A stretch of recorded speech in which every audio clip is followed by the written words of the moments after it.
because it's not something you got or haven't got. It builds, doesn't it? I think it's a really important thing to do as a business owner. I think sometimes we see it as showing off or big-headed if you recognise your wins, and it's not.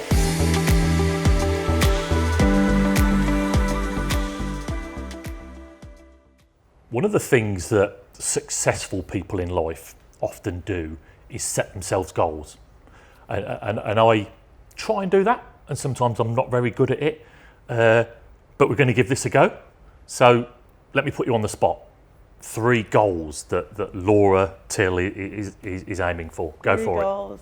Well, one thing I do want to say about setting future goals as well is the fact that I think it's a really important thing to do as a business owner and as a person in general. I think setting future goals is important because we are always looking for the next thing, and we don't really take a moment to realise how far we've come or what we've achieved. And I think setting goals helps us to do that because we reach them.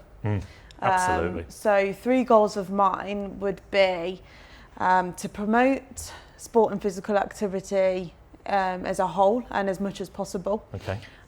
Because I'd like to highlight the importance of both the physical and mental benefits of sport and physical activity, and really push that through to people. Another one of my goals would be, or is, to grow my company, Ambition Sports Coaching. And how big do you want to grow that? So my big end goal is to grow internationally. Wow. And there have been opportunities for me to grow into another country, into Spain. Wow. And that is something I will be looking to do. Yeah, absolutely. You. I'm in the process of it, but it's a very lengthy process, so it's not something that's going to happen overnight. There's a lot of new funding needed for that growth. Yeah. And so that's what we're working on at the moment. So that's in terms of what we want to scale it to is where we want to go with it. We are already helping so many families, so many children and young people within schools, alternative provisions, and individual families themselves to change their life. But I really want to grow more to help more people. Yeah. And it's something that I'm really passionate about. My third goal, future goal, would be to increase my self-belief, and that's because we look back, and the whole purpose of this of the Laura and Ashley show is to talk about mental health, and self-belief comes into that. Yeah. And when I look back over my life, I haven't had enough of it, and I've had parts of my life where I've had none of it. Yeah. And I've needed people to boost me up, and that's where I've got the motivation from, and now I want it to come from me. And I've worked on it for a while, but it's something that I'm not quite done with yet. Yeah. And I don't think I ever will be. But it is something that I absolutely want to put my focus into, because self-belief is very, very important to grow as a person and within your career. I love that. I love that self-belief, because it's not something you got or haven't got. It builds, doesn't it? Yeah. And I'm always taken by something someone taught me a long time ago in business when I set my business up, which was if you can measure something, you can improve it. So when it's your self-belief, I know it's not a black and white issue, but how would you measure improving yourself? What are you going to do in the next few months to increase your self-belief? Now that's a hard question. Oh, wow. That is a very hard question. I think for me it's noticing, and I think I'm going to try your suggestion actually that I know you've mentioned to me previously, is journaling.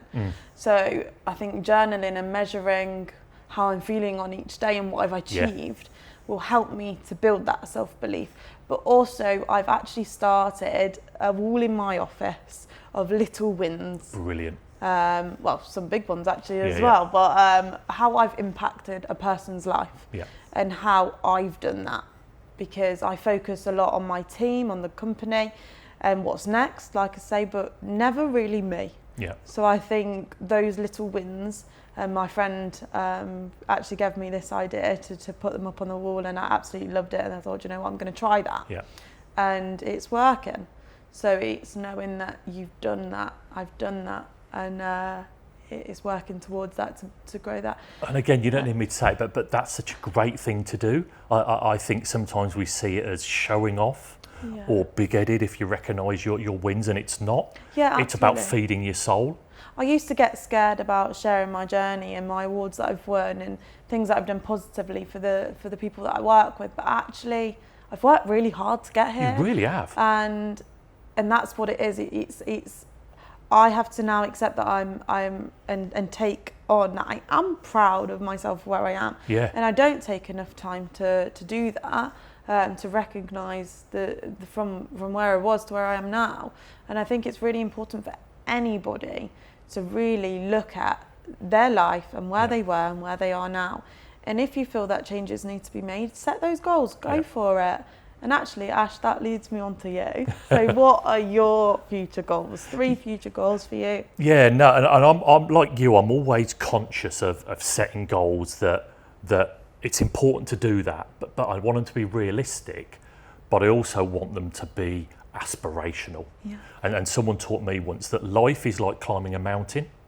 And a lot of the time you're climbing up that mountain and your face is to the side of the rocks, but every now and then you need to stop and turn around and look at the view and see how far you've come and see how much you've achieved. And that starts mine. So mine, my 3, I would call them engagement, consistency and trust. They're my 3. And to start with consistency, my aim is to consistently do the things that I know are good for me. Consistently take part in doing things that I know help my mental health. And that is doing things like this. It's meeting people like yourself. It's looking after myself physically. It's looking after myself emotionally. It's working on my relationship with my kids and my wife and others around me. And it's that consistent behaviour, knowing that anyone can do the good stuff for 10 minutes. Anybody can go for a walk for a week, and that's it. It's about doing that behaviour consistently and doing that in the right way. The second one for me is about engagement, and it's about engaging in the right things as my life journey carries on. And what I mean by that is not doing the things that are no good for me and saying no to things. Yeah. Because it's so easy to say yes to so many things, but engaging in doing this podcast together. 101 reasons why we wouldn't do it. People might not be interested. How's it going to go? Will it work? But actually, this is a real positive experience. It is for us sitting here talking. It is for people watching. And so really engaging in that. My 3rd one is trust. And that's similar to your last one, actually. It's about continuing to trust myself. Continuing to back myself. That telling myself, I know I've got this. So when I'm having a great time in life and things are going really well, celebrating it. When things are challenging and things are hard, trusting myself that I've got this and that I don't need to rely on X to be okay, or I don't need Y to tell me it's all going to be okay, or I don't need Z to reassure me that I've got my own back. And that trust in yourself is not something you get overnight. You continue to work on it. You continue to build on it. And whether it is self-confidence or self-belief, trust yourself. Ash, you know you've got this. You can do this. Look how far you've come. And I think that for me, that consistency, engagement and trust is something I can carry through with me all the time. Will I ever specifically achieve all of it? No, I'll just move on to the next challenges of those. But I think that's something that I use to drive me forward. I think that's really important. Trust in yourself is a big part of growing as an individual. And I think a lot of the time we have this massive fear of rejection and that things will go wrong. But actually, I've just remembered my partner and his sister actually have this saying, and it really helps me because when I've struggled in the past, he's told me, and it's control the controllables. Yeah, absolutely. Which I think is a great message and a great quote to live by. Yeah.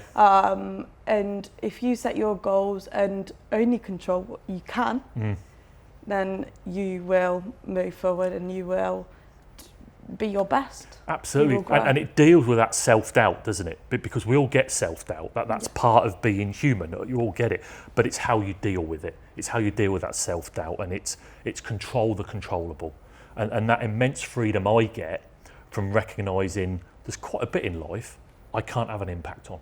Yeah. And so why would I waste my time trying to change things that I can't change? And so for me, I think it comes back to what you said, but also it's about being the change you want to see in others. And I think that's a real good message for us to kind of give to people, that you only control the controllable and try and be the change you want to see in others.